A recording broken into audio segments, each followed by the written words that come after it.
As I've mentioned a few times already, one of the greatest advantages of working with loops is that you can change the tempo, the key, and even the time signature of your song even after you've laid down several tracks. Most likely you won't be changing the time signature too often, which can create weird effects when you, for instance, drag loops that are meant to be played in 3/4 into what was previously a 4/4 song. But you'll probably find yourself tweaking the key of the song occasionally, and the tempo of the song more than occasionally. If your song is made entirely out of loops like this one is, changing the key and the tempo aren't really a problem. The same thing goes even if you have some recorded software instruments you played. But you can even transpose and change the tempo of recorded real instruments in GarageBand. But you don't want to stray too far from the recorded tempo and key of the song when changing real instruments. More on that when we get to the chapter on real instruments, but for now I just want to show you how you can change these settings once you have your song started.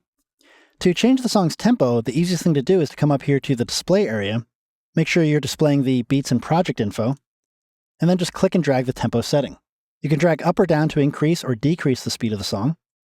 So if I wanted this to be a little peppier, I could drag this up to maybe 130 or 140.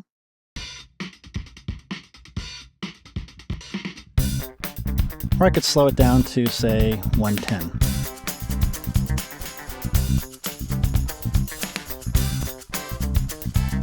So you can change it while the track is playing.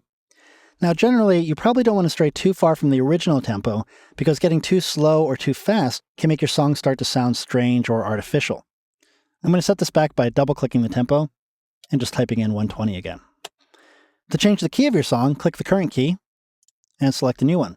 So if I wanted to switch this from the key of C major to D major, I just need to select it, and then the changes are automatically made.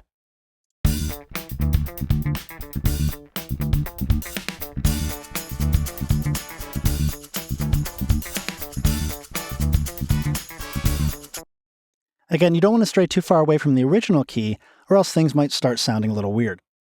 So you can transpose and change the tempo of just about any kind of track, with the exception being tracks of imported audio files, meaning existing audio files that you import into your GarageBand project and which show up as orange regions. I'll show you how to import audio files in the next movie.